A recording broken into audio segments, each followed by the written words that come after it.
Mhm.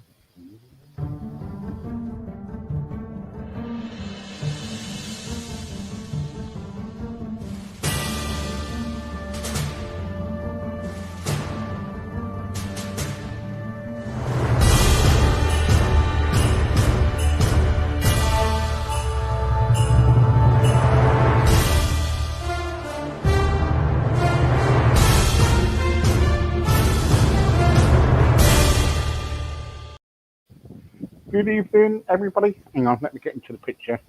That's better.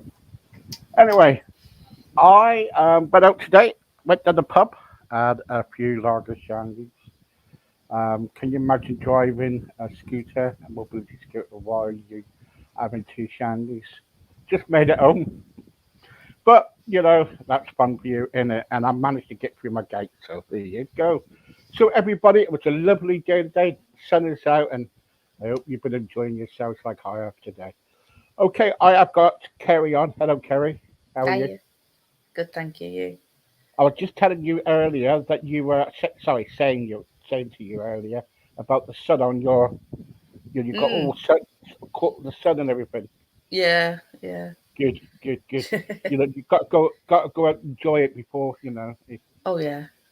Yeah, well, let's before see. we lose it. Because okay, what I really want to talk about today is we've been talking about pets and how to cope with pets and about the loss because that's what you deal with. Mm, But sorry, tonight I want to deal with how to cope with the loss of a beloved pet.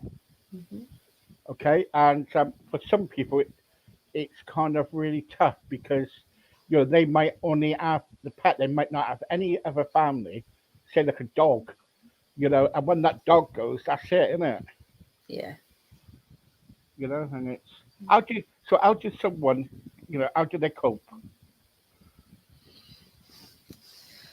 Uh, well, the grief very is a very individual experience. So no two people will experience a loss the same way.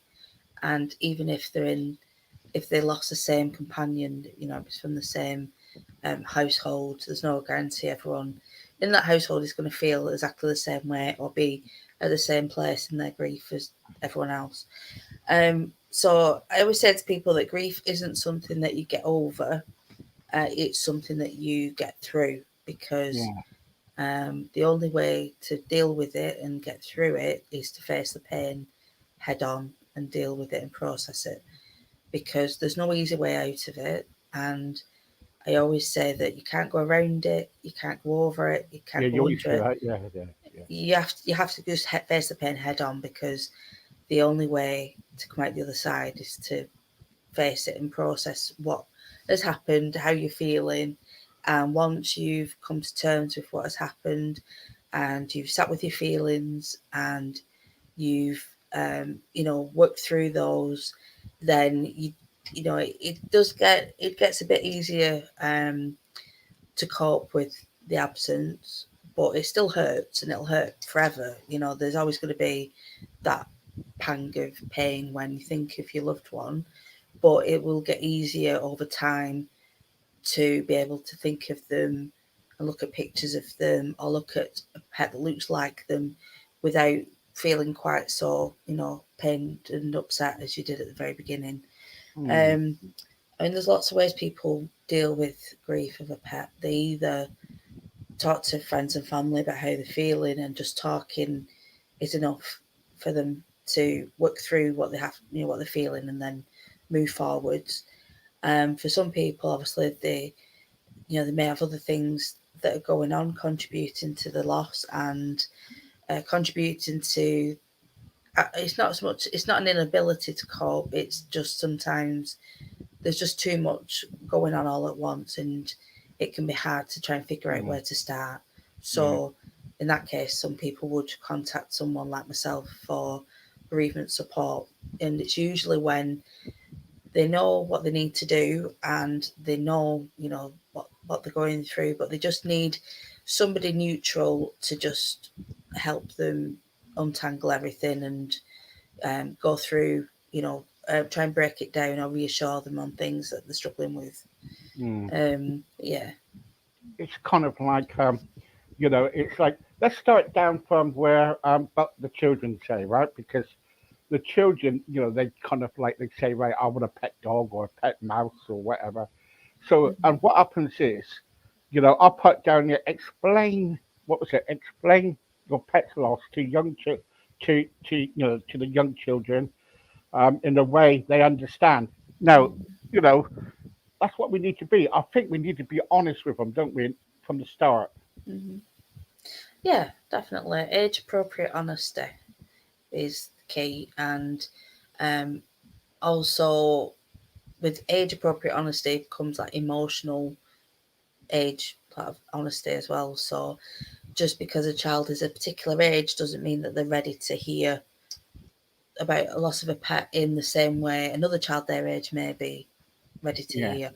So yeah, we do need to be honest, but we need to bear in mind that we don't need to go into all the deep details. We don't need to go right into, step by step process of how their pet has passed. But what I do feel we need to start doing, if not already, is to start using the D words: death, dead, died.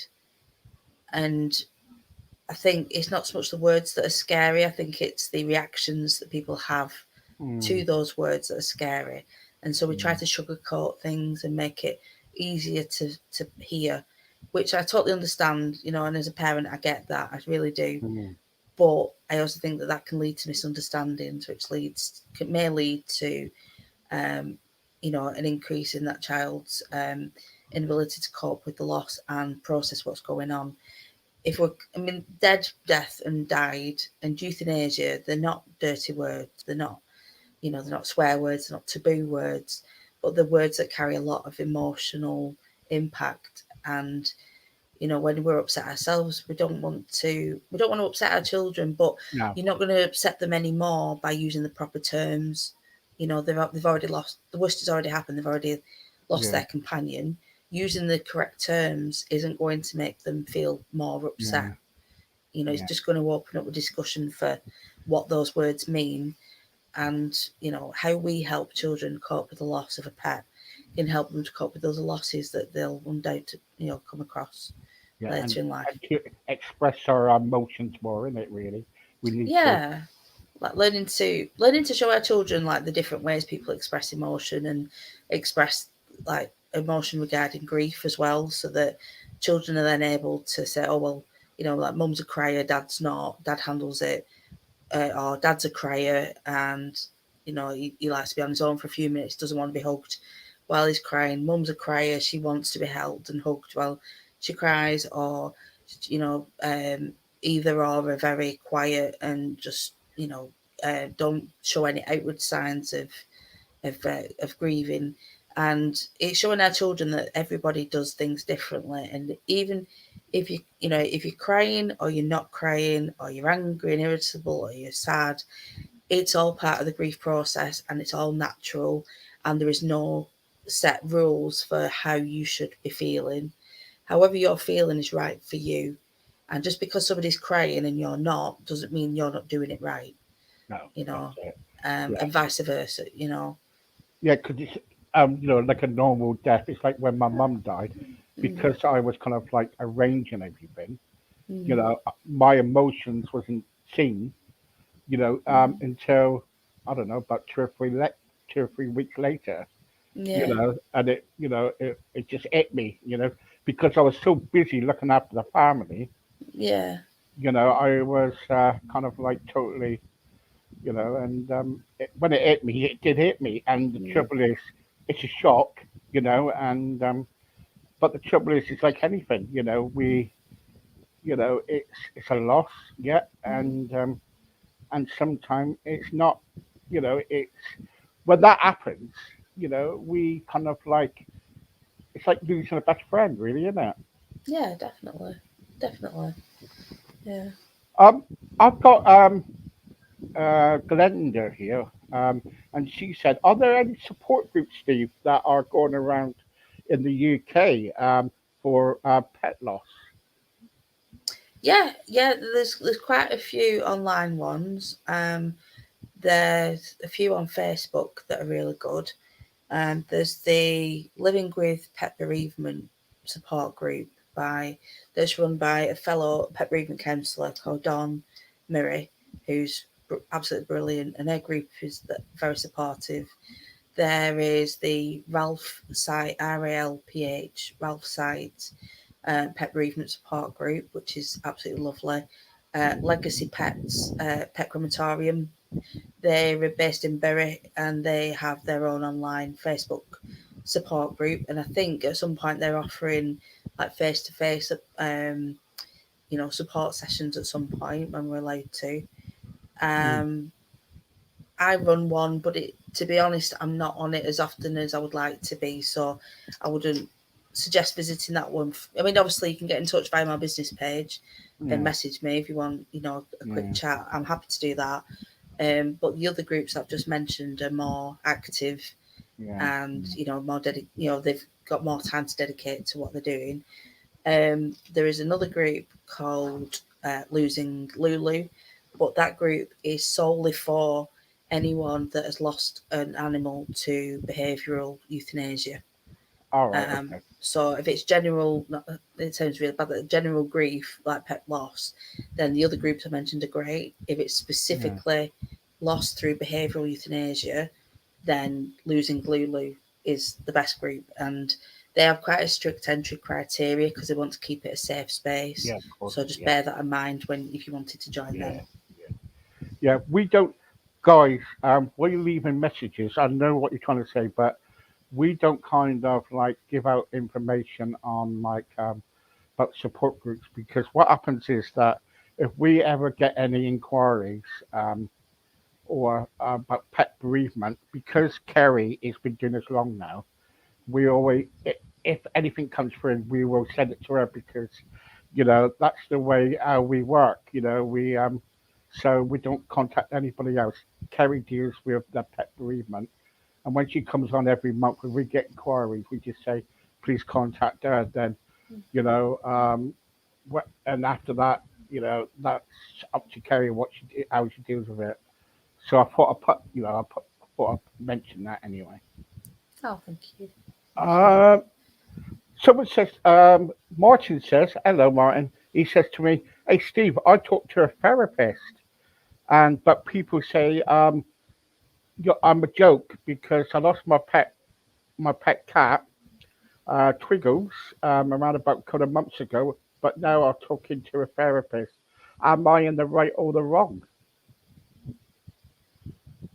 Definitely right. A lot of people don't understand why somebody would be struggling with the loss of a pet, and um, to me, there is no compare. I don't know. For me, losing a pet is like losing a human relative, like family Yeah, of member, course it is. close Yeah, friend.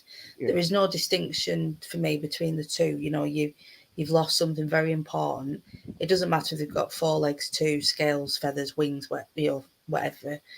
Um, and your therapist is, some therapists are trained in like human bereavement, but they're also trained in pet bereavement too, or they cover pet bereavement within their skill set. All right. Okay. Whereas like I'm just dedicated just to pet bereavement at the moment. That's all I Yeah. Okay. do Yeah. and That's fine. qualified to do. But if your therapist, if you feel that talking to them that they get you and they really understand what you're going through and they're supportive, brilliant. It is so important that people realise that these losses, and sometimes it's not just the loss of the companion animal that is what is affecting us. There may be other issues that we've buried for a long time that come up after the loss of a companion.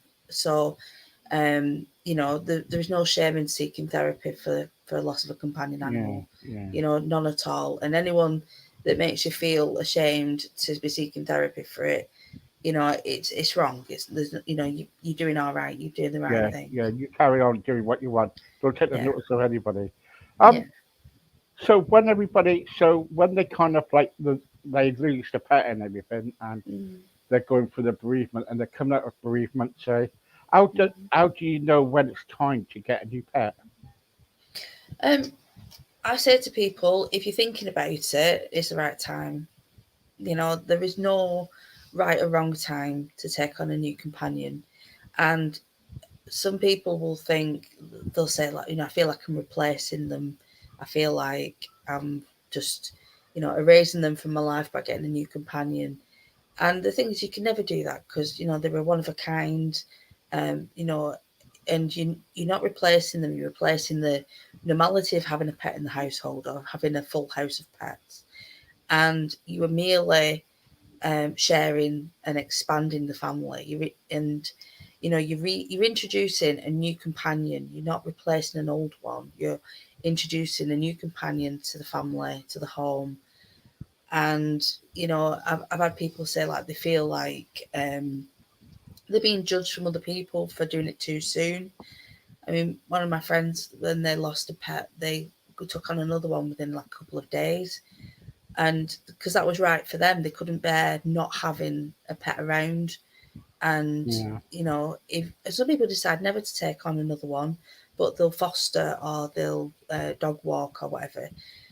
Whatever you choose to do, whatever time limit you have, is right for you. And if other people have an issue with it, then that's their problem, not yours, honestly, because you've got to do what feels right for you.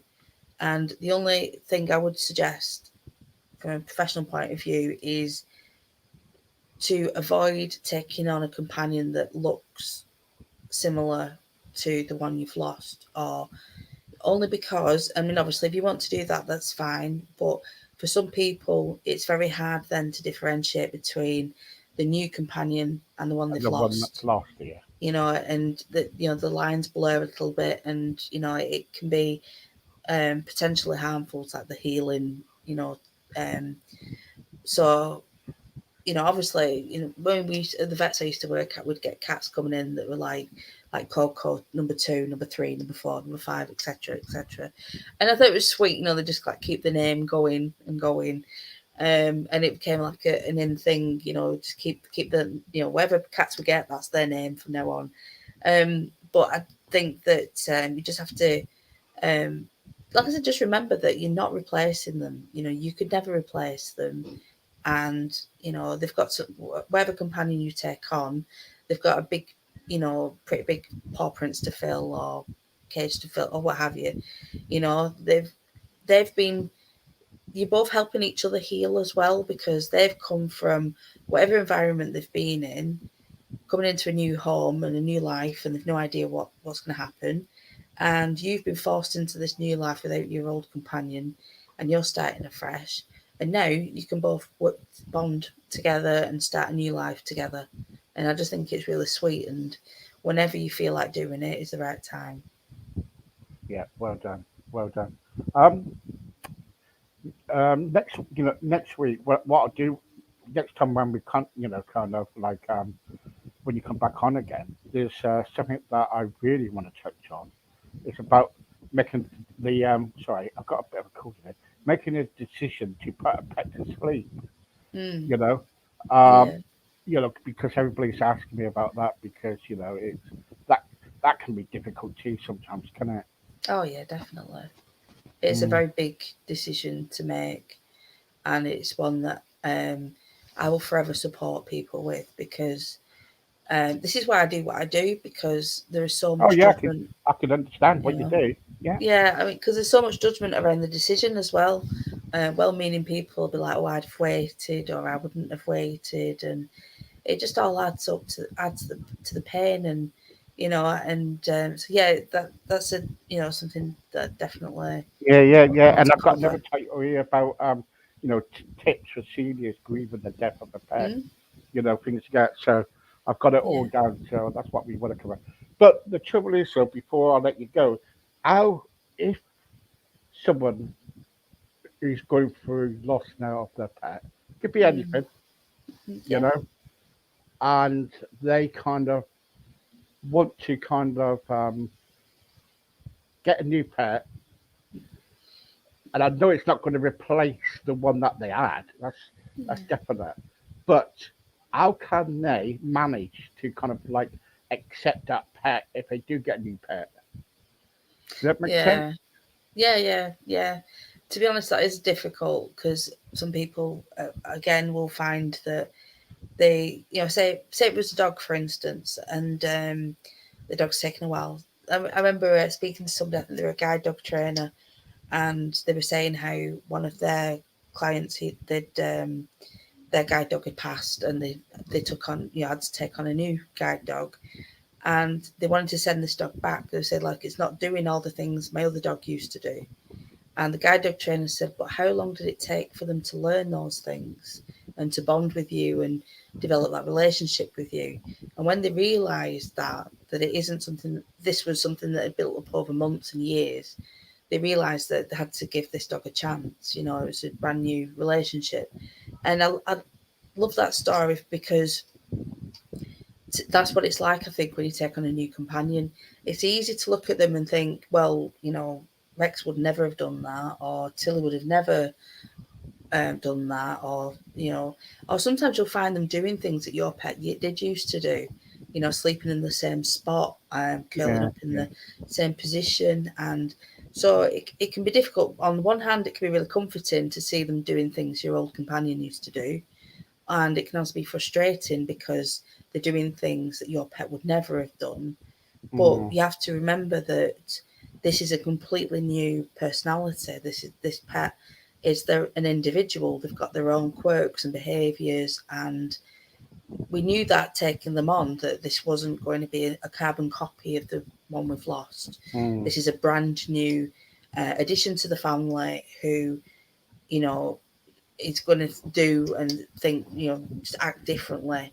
And I think that's what's so hard to want to get over sometimes as well, is seeing another companion that's doing things so differently and thinking, um, you know, that your other companion would have never done this, that, or the other, or wondering how long it's going to take, or realizing that the only reason they're here in the first place is because your companion had died, and that can bring, like, a pain and add to the grieving too.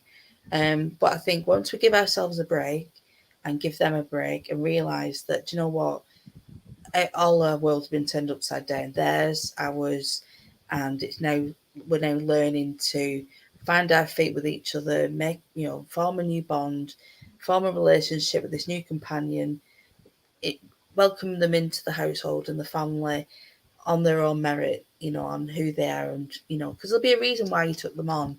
It won't just have been because you wanted another companion. It'll be there was something about that particular companion that spoke to you, and mm. yeah. Yeah, brilliant advice. And as always, brilliant. Very good. Thank you very much, Kerry. Brilliant. All right, thank Really you. good. I'm Very going to good. let you go and watch EastEnders now if you want. Yeah, yeah, cool. See you later. Thank you. See you. Bye. Thank you. Bye bye. There you go. That was Kerry Keegs. And thank you very much, Kerry. Okay, I'm going to see you around about 8:30.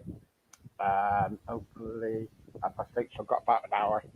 So, up, 8:30. I think we've got Rick Johnson, I think. Yep. So, Rick Johnson, 8:30. So, until then, see you later. Bye bye.